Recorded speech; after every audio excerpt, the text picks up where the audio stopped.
Step into the realm of the paranormal on Til the Last Drop, a show that blends paranormal stories and events with a themed drink. Welcome back to Til the Last Drop. This one it's going to be a very empty episode. Empty yet familiar. That sounds like you're really going to draw them in. Yeah. Oh, that's perfect. It's like here everybody's always empty inside already. So Empty and dead. Yeah. Yep.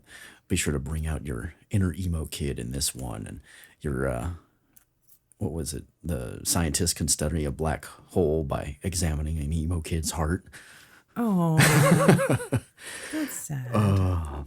No, this one is actually a little more interesting than the other ones. It's kind of, I guess, new paranormal as compared to what's been established already, like, say, aliens, Bigfoot, zombies, and all that. This one is liminal space. So, I don't know where to begin on this one. I guess this is it's a relatively newer concept that's been extremely popularized from various internet sources, mainly because of, everybody by now has heard of Kane Pixels and like the videos that he's been doing on the Backrooms. And although that may not be, I don't know, the forefront of liminal space, it does bring a little bit of vibes to that whole liminal space aesthetic that we've known. However, a liminal space is commonly a place of transition pertaining to the concept of liminality or of nostalgic appeal. So, in some cases, think of a place that you were any point in time in your life. Now, take away every bit of humanity from it. Mainly the people. That's the biggest part. Life after people. Yeah. And then just keep staring down that hallway where normally people would be walking back and forth, whether it be the inside of a mall or maybe, I don't know, where else? A movie theater or a school. A school, you know. And then just kind of realize that you're the only person there. And something isn't quite right. It seems as though this absence of people in a space made for multiple people seems like it might be overtaking you. So I think there's so many examples of that now in our present day society. I mean, you think about malls. Oh, yeah. Like, malls were such a huge thing, you know, in the 80s and 90s, and now the giant mall structures are all dying out. And, you know, we were at one just last weekend, and half the stores are closed and shuttered. Yeah. The food court has like maybe 2 weird shops for food in there. And it just, especially since we can remember what those spaces were when they were filled with people, to see them so empty and kind of forgotten, neglected, it's eerie. Yeah. Well, it's that whole thing. Like, I think of one particular example that I'll go into a little bit later. But it just seems like anything post-pandemic, like 2020 was probably one of the biggest examples of what you could just go out in public and see a liminal space. The world was a liminal space. Pretty much. I mean, streets are closed. There's no cars out at all. I mean, it's like you're looking at like a movie where like they've either closed the streets down, or you're looking at like, say, 28 days later or something, and there's like nothing and nobody around. Yeah. So in some sense, I guess it kind of harkens back to like some of that zombie pandemic stuff where there's like nobody around in like some of the rural areas or not rural, but like suburban and rural, whatever. And then you find somebody but they're a zombie. But in this case, you don't find anybody ever. Yeah, it was very surreal. Yeah. In the beginning when things all shuttered and closed down, and to go out in public. Yeah. I remember one time, because I was in the apartment all the time, you know, so you had gotten home from work and I went out driving just to get out for a few minutes. And I went to Walmart, and it was only like 9:30 or 10 o'clock at night, and it was completely empty. Yeah. And that was one of the weirdest things because Walmart's never closed. Yeah. Well, yeah. They are now, yeah. but yeah, they're not 24 hours anymore, it would No, seem. Maybe yeah. some places have brought it back up and not around here. I don't know. Yeah, I haven't seen, like, there's very few places that are 24 hours anymore. Yeah. Yeah. I mean, like, for instance, Times Square during all that, or there's some other examples like Venice canals and even like maybe areas in Shanghai too, like during all of that where there's nothing going on. I remember seeing pictures of like Vegas Oh, yeah. and California, different areas in California where normally the streets would be packed with people and it was just empty. Yeah. And it look like they were filming at some kind of apocalypse movie. It Yeah. was very, very strange. Yeah. And it's one of those things that kind of, what is it like? How could we describe this? Nostalgic horror? Yeah. Is that something that would work? I mean, because a lot of times it's like you have these fond memories of these places filled with people having fun and all that. And then all of a sudden it's just nothing. It's just Desolate. sparse. Yeah. So it's almost as if the area itself has just died and you're looking at its ghost or you're looking at the shell or the husk of what it Yeah. used to be because like You're what gave looking- it life is no longer there. Right. You're looking at a space meant to be filled with people, Yeah. to be filled with life. And that life is no longer there.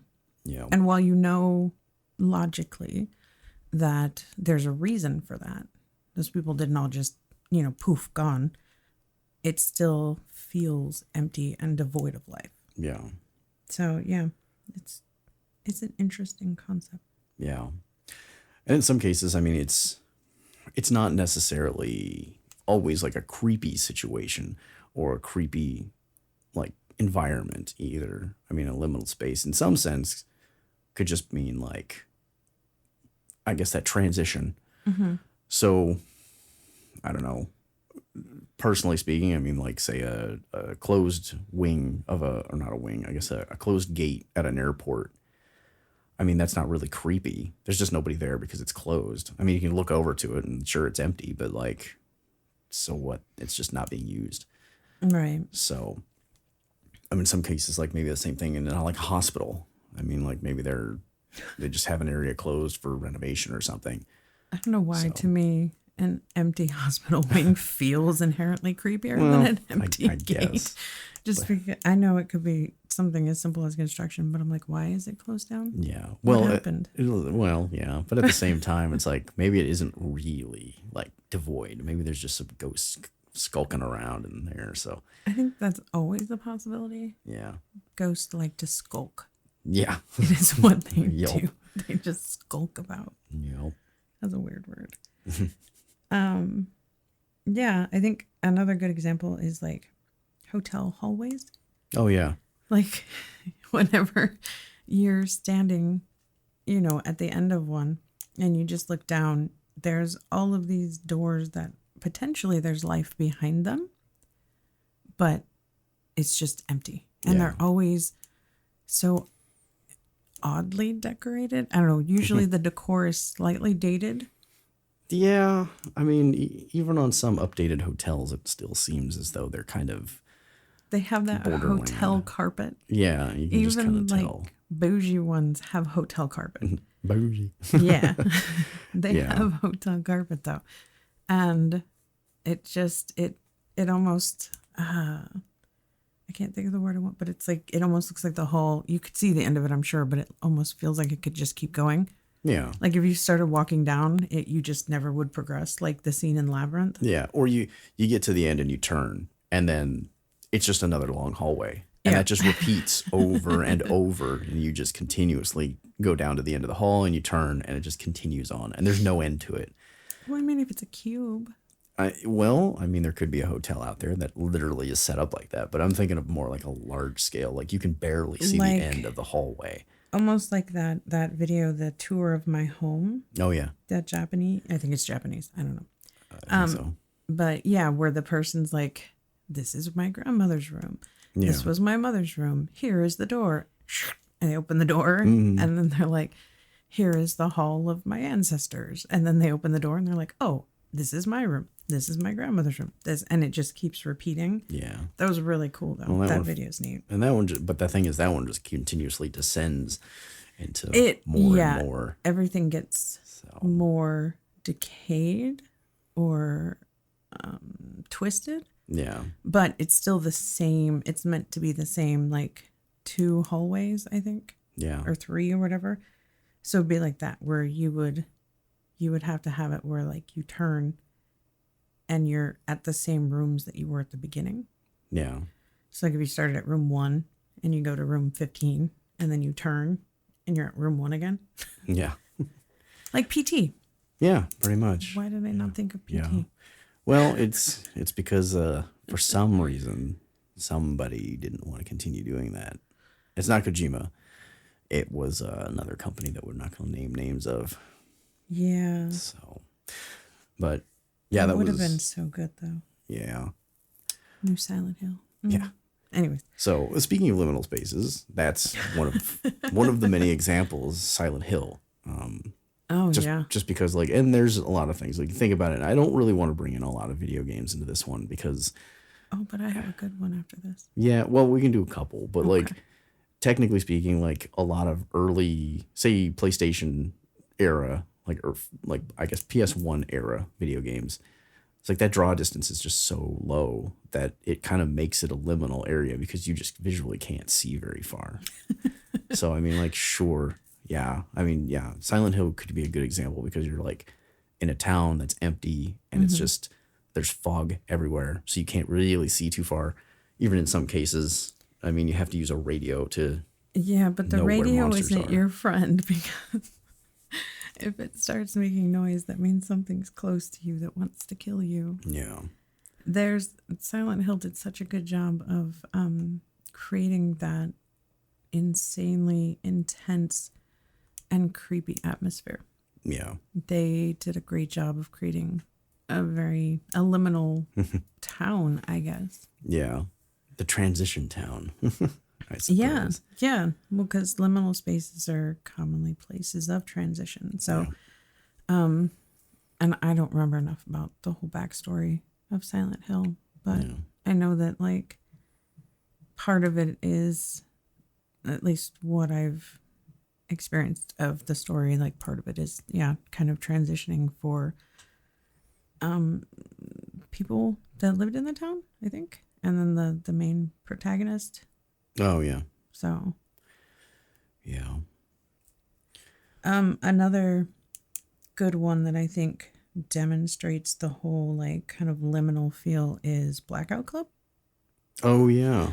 I haven't heard much about that one in a while. No, I haven't played it in a long time. But I actually, I started playing that one at the beginning when everything first closed down during the pandemic. Oh, yeah. So I think the feel of it was even more intense because it was so reflective of what was actually going on.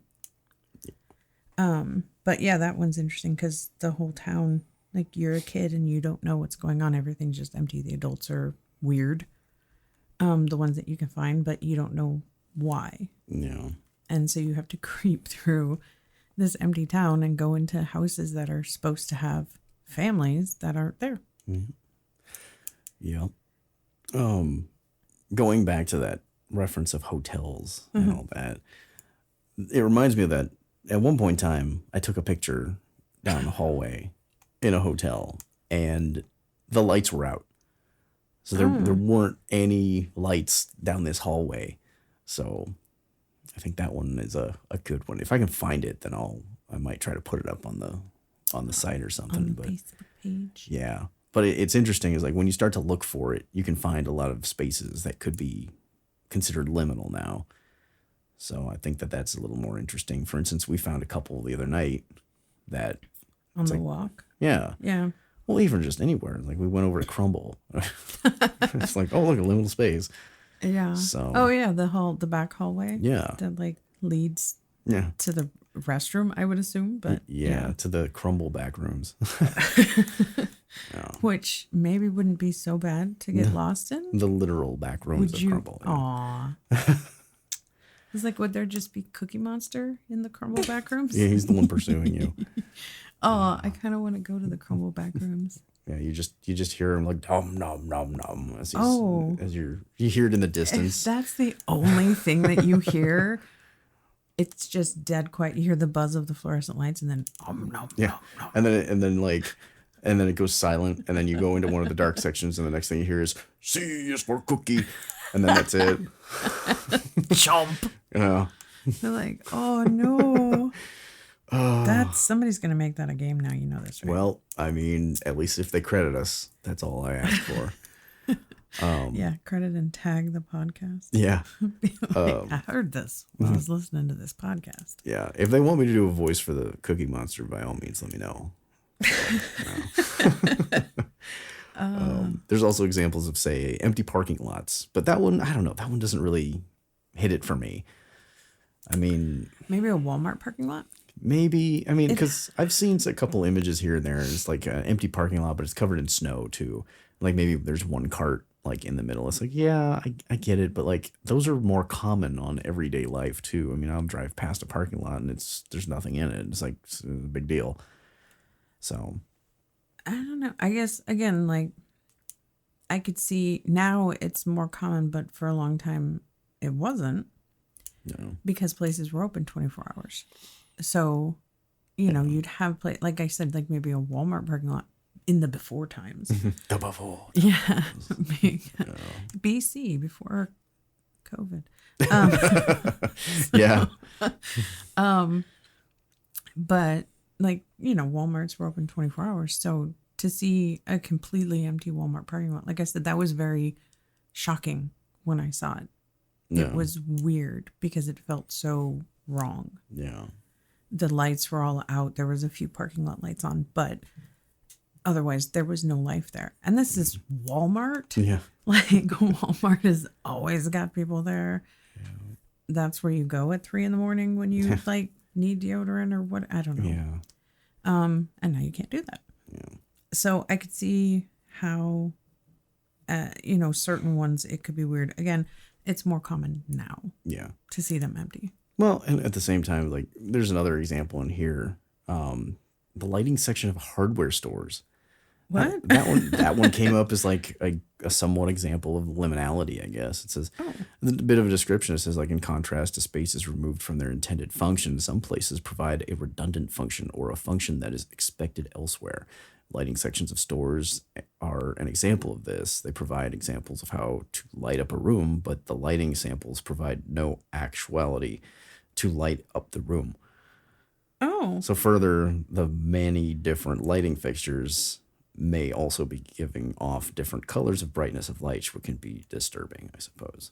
Oh. So it's maybe just because there's more light, there's no more light. It's like, here's your light. Yeah. To see these lights Yeah. that are emitting light.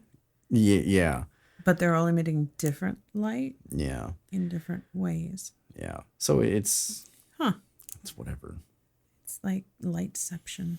Yeah. There's also a couple of examples of non-physical liminal spaces. Oh. That's something that we haven't really seen too much of. Non-physical. Yeah. I don't know if that would be so much of a space. It'd probably be non-physical liminality. Yeah. There's like a reference of, say, like divorce and job loss and moving to a new place. Yeah, that's a period of transition. Yeah. So it's like mental emotional transition. Yeah. I guess you could say death would be another one in there too. I mean, Not death of you. Oh, okay. Death of like depending on what you think happens after you die. Yeah, it could be. Sure. I mean, in both cases, that could some be it. people believe that there's things that happen afterwards. So, So- and I mean, that would be liminality. I mean, So there's death. a transition like that. Right. Between your corporeal, your living being or whatever to your whatever else you are after. Yeah. Like, what was the name of it? That, I don't remember it. I don't know. It basically would have been like the space in between. I can't think of it now. What is it? It starts with a P. It's like, I can't remember it. Is it a movie? No, it's like the place in between.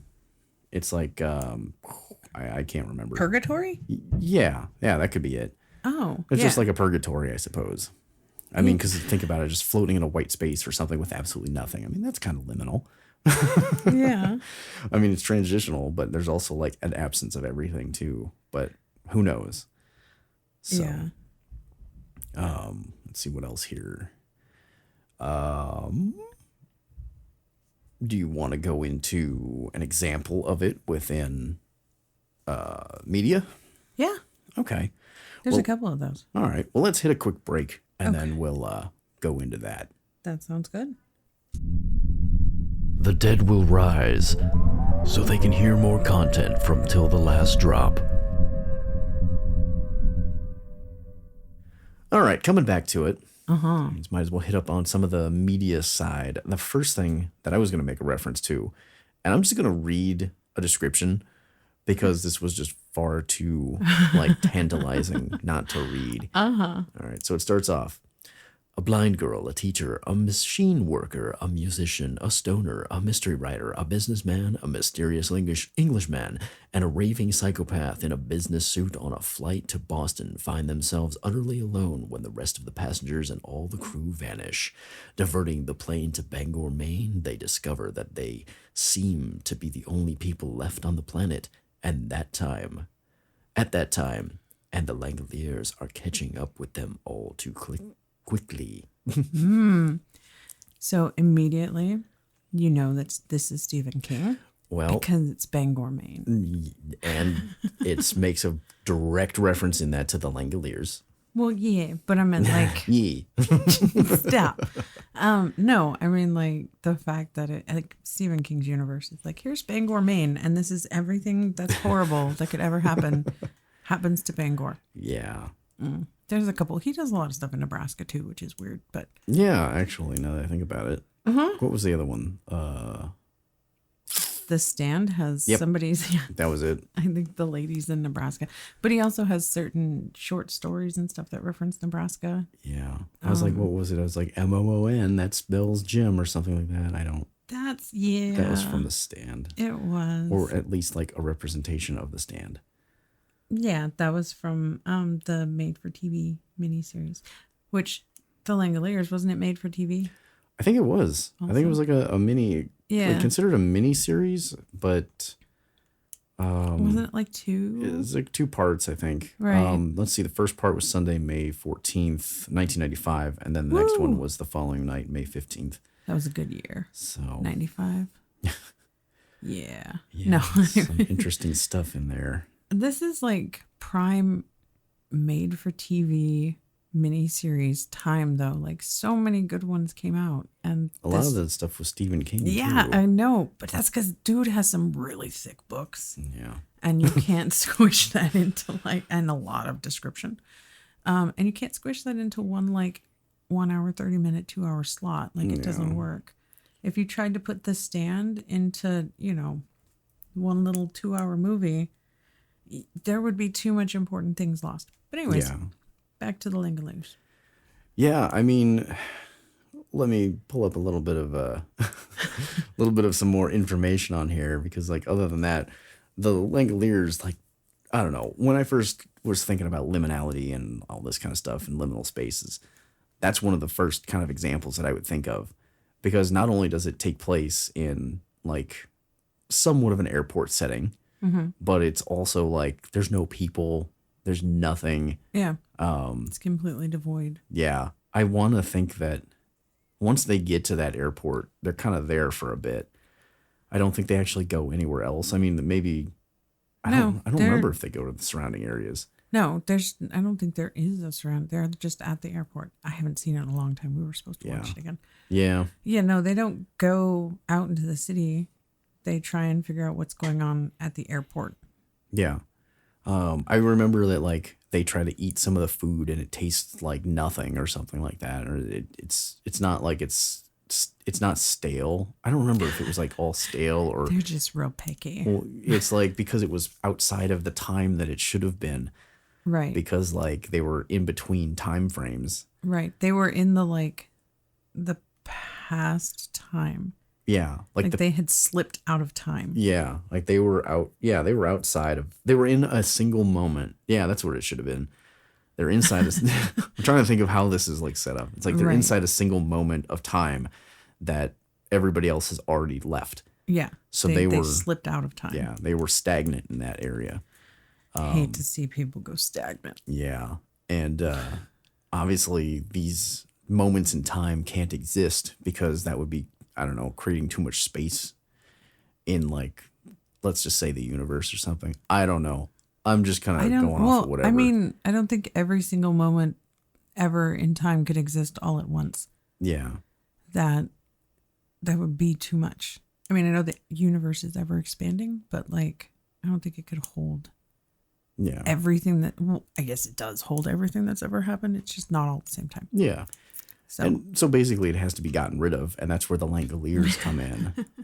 They look, I don't even know. those like they look like critters from the critter, but like not fuzzy. Like, But they're hungry meatballs, basically. with like chainsaw teeth. Yeah, it's like they had like a try-opening mouth from at least the TV adaptation. I was so confused. I realized you meant 3, and you're like try opening, and I'm like, what?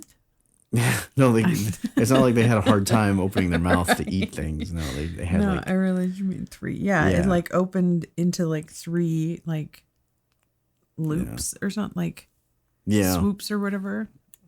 At least that's the depiction that we've got from our From our made for TV TV series, Yeah, I should have looked up how Stephen King describes them. That would, I'm sure. that's like 3 pages of a description. Right, we're not doing it any justice. I'm sure. Yeah. But yeah, the whole job is to like eat that moment of time, and I'm sure that it's a continuous thing. It's like they're constantly just eating like time moments or something until they're gone. Just clean up. So, but yeah. So just leaving a void behind and all that, because I remember that, like, I think one of the guys was eaten too, like the businessman or something.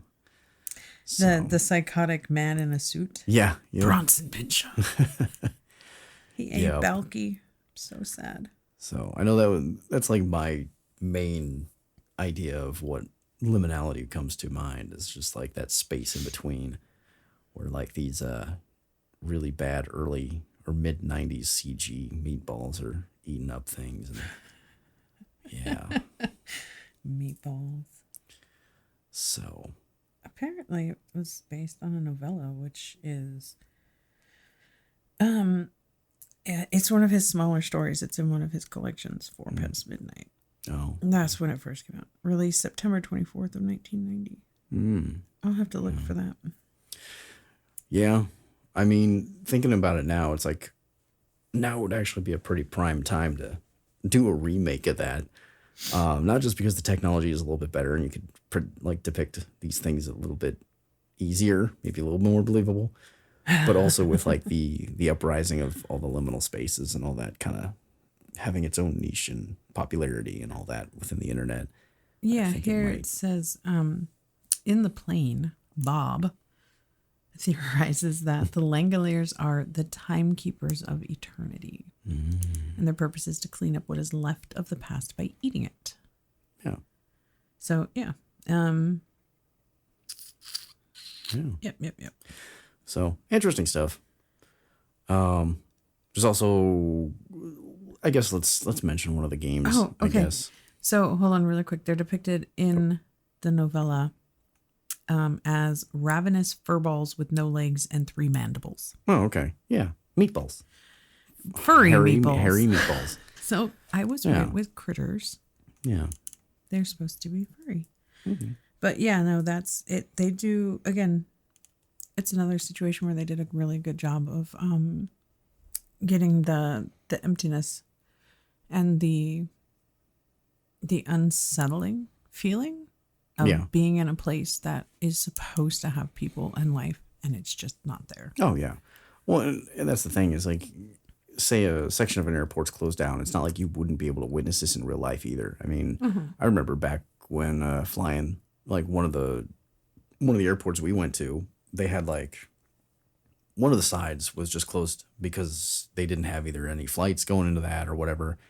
And I remember like a couple times walking over there, and it's just like there's nothing, and it's kind of weird to think about or weird to experience, because it's like you see like different baggage claims and there's nothing there. Like maybe they have like half light power, Right. Because it's not necessary to light the whole place, obviously, when nobody's there. Right. And And you, it's just, you always imagine airports, because again, that's one of those things where flights are constantly coming and going. yeah, And so it's always got life. yeah. So to see it so devoid of life is weird.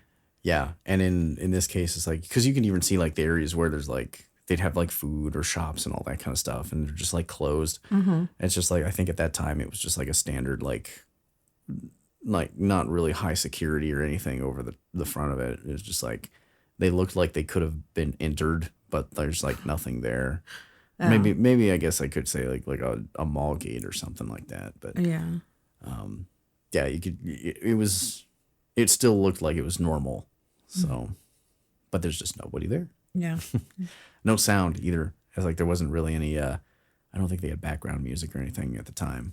I think that people tend to not realize how quiet it is when you're alone. When you're that alone, Oh, yeah. like you can hear all of the background noise, but also all of the things that you're familiar with. Just Yeah. life. There's a lot of noise that comes with life. Well, that actually reminds me. It's like when I was working in like one of the stores, like either after hours or when it was like before time or doing stocking or whatever. Before times. Well, yeah, like doing stocking or whatever. Like there were a couple times that like I went up in the top and the back and I turned the music off because they always have like that background music playing. Yeah. And like not only is it like more effective, I mean, because it was more effective when people were stalking too, because like they'd either want to listen to their own music or like just getting some of that like reprieve from the constant garbage music that's like pumped out from the corporate side of things. Yeah. It was nice to actually have like silence Yeah. in there. And I suppose that could also be like a liminal space in that sense too, where, I mean, we're on off hours of the store. There's no music, there's no people. And then that's basically like you look down aisles, there's nothing except for product. Yeah. So, Yeah. and you already know that too. There's nobody else there. Right. So, You hope. well, yeah, except for the noises of things that were moving that shouldn't have been moving, but that's a different story. That's for another episode. I don't like those noises. That's like the bathroom light turning itself off when nobody else was home. Yeah, and that had that little handprint on the mirror too. I forgot about that. Yeah. Yeah. Oh, there's something weird in our Yeah. bathroom. So we're gonna have to revisit these topics in another episode. Yeah, we'll where talk it's, about the haunting of our bathroom. Yeah. Yeah. It'll be a whole thing. Yeah. There's a ghost in the toilet. No, that's something else. That's not a boo. That's poo. Anyways, okay. All right. Well, let's hit a short break here, and then we'll be back with a little bit of info on the drink that we've got. Yeah. At Til the Last Drop, we'd like to hear your stories, not have you become the story. So please drink responsibly. All right. So this time around, we've done a little something that seems to be reminiscent of liminal spaces, or at least like one particular liminal space. We did a little something we shouldn't have done. Yeah. Well, the whole liminal space is something that shouldn't be done. Yeah. I mean, anyway, we decided to go off of something that took some familiar flavors and ended up making something that's very unsettling at the end of it. That's what you want from your drink. I Unsettling. mean, it's liminal. I mean, it's familiar and yet unsettling because something's not right with it. Yeah. That accurately describes what we created, Yep. I think. So what we decided to do is like let's dub the Banana Backrooms. So with that name in mind, I'm sure thinking of the color scheme and everything else that kind of describes it when you think of just a standard, just say take a standard picture of the Backrooms and you think of that. Yeah, the like muted yellow browns, Yeah. And like, fluorescent lighting. yeah, in some areas there's like that mold and all that that we were seeing from like the cane pixels and all that. Do we want to talk about mold? Well, In there's reference no, to our drink? No, well, there's no mold in the drink. No. So anyway, we started off with a very familiar flavor. We took Yeah. 2 bananas. Mm-hmm. Now The initially, ninja. Yeah. Well, initially we were going to go with a banana liqueur, but it's like, you know what? Just straight banana right there. Let's do it. Great banana. Yeah. A little bit of milk just to kind of thin it down a little bit because, you know, Yeah. it's banana. And it's thick. Yep. It's so thick. Yeah. The milk didn't help a lot. No. It was still so thick. No. But banana's what you put in a smoothie or anything to make it thick. yeah. It's like the thickener, Thicker. the thickening. Yeah. So other than the banana, we decided it's like, well, what else is a nice complement to that? It's like, well, how about a little bit of Chocolate vodka? I was like, yeah, bananas and chocolate. Okay, that works. Yeah. Those People are very are familiar common. with that. Yeah. And then something else that everybody's usually familiar with is coffee. Yeah, coffee. We took a bit of coffee liqueur and put that in there as well. And No, I think it was the coffee vodka. yeah, It was the espresso It was vodka. the espresso one. Yep. Yeah. So maybe the liqueur might have been a little bit easier to use. Maybe, I don't know. I don't know. It already had vodka in it, so Yeah. the vodka worked. Yeah. But it wasn't terrible as far as the flavor combination We goes. also put some chocolate syrup in it. Yes. Yeah. The syrup was along the sides to mimic No, that. we put some in the mix too. Well, yeah. You squirted Well, some in there while it was blending. Yeah. That needed to change the color of it to make it look a little bit more like that backroom wallpaper. Yeah. So, and then we did the side of the glass as well to make it look like the mold that would be running down the sides in certain areas. And make it look pretty too. Yeah. I mean, all in all, concept wise, good ideas. The overall look, pretty nice. But just like it would be as if you were flung into the back rooms by no clipping in some area, it was very misleading and uncomfortable. Yeah. No, you floated milk on top too, Yeah, that would have Which- been reminiscent of the lights that you see above. which helped some. It was the thickest thing. Yeah, it was. You had to like slurp it out of the cup, like Yeah. suck it out. Yeah. Well, that's part of it. It's like these are very familiar flavors, very common to anybody who would know it, and then they're put in the most uncomfortable situation you could think of. Yeah, this is not a drink you would order in front of people. No. Think of the cement mixer. It seems like it could be reminiscent of something along those lines. It was like a liquor smoothie. Yeah. It didn't taste bad. No. It was weird. Yeah. I think if it was not as thick, it would have been a little bit easier. But then again, I also think that if that was the case and it was more enjoyable, it may not be as fitting for the liminal spaces. Right. Oh, So next time, let's pick something that's not uncomfortable. yeah. It wasn't bad. Yeah. Well, good news is as it sat for a bit, that chocolate on the side kind of dissolved into it, giving it a more brown, disturbing tone, which could be seen as like the descent into multiple layers of the back rooms, I suppose, too. So Oh, so this drink is layered. yes, there's lore behind it. Oh, yeah. Yeah. No, I know when I saw it on the counter in the morning, it looked gross. Well, yeah. And I'm pretty sure part of it separated, but not all of it. So it was like a weird state there, Yeah. Where it's like the liquor separated from the banana itself. but not completely. Yeah. Just kind of. It wasn't. Yeah. Yeah. Again, wasn't bad. The milk on top helped because it made it not as thick.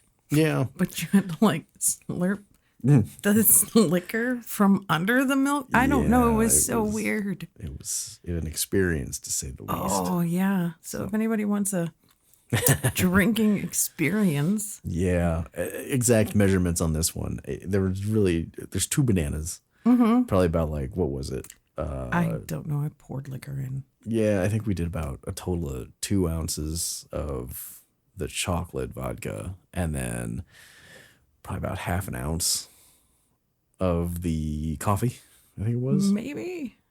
I don't remember. I put in extra of one of them Oh, at the end yeah. I think because we needed it thinner. yeah, I think that might have been the coffee. I don't remember. It was, we were just pouring liquor in. Well, yeah. into the Just old to try to ninja. thin down those bananas. Make it less thick. Well, maybe next time not chocolate liqueur, banana liqueur. would Yeah, we'll probably have be to better. find some. I think it's the flavors could work. Yeah. I also think if we use slightly more ripe bananas, Yeah. not like banana bread bananas, but like Yeah, or if we cook them prior, that could help too. oh yeah, if you did like Yeah. I was just thinking bourbon bananas, but then I'm like, well, Yeah. you don't need bourbon in there too. Yeah. Well, think of like a flambe style. Flambe, and all yeah. that, or bananas Foster in that case. Right. That could have also been well adapted to a drink. We'll So, see. Then we could use like caramel. Yeah. Yeah. Either one would have worked. Oh, ideas. We got lots of bananas. Yeah, but this one, in some sense, it wasn't meant to be enjoyable. It was meant to be familiar and yet disturbing. Yeah. And I like, think we nailed it on that one. yes, that would be how I would describe it. The Familiar only, and disturbing. The only thing that could have made this better is if it was garnished with a meatball What? in reference to the Langoliers. Oh, I'm like, why a meatball? Yeah. Because it's disturbing. Oh, Like, yeah. I don't want meatballs with my banana. Meatball bananas, yes. Well, now we're starting to get into innuendos, so let's not do that in this case. Oh my! Yes. I didn't think of that. Yeah. So yeah, drink. Yeah. It was a drink. It went in a glass, yes. It was kind of a drink. Well, you had to drink it to consume it, so yes. I mean, you classified as kind of such. drank it. There You, wasn't like- any chewing involved, at least. So No, I made sure the banana was chopped up enough you didn't have to chew it. yeah.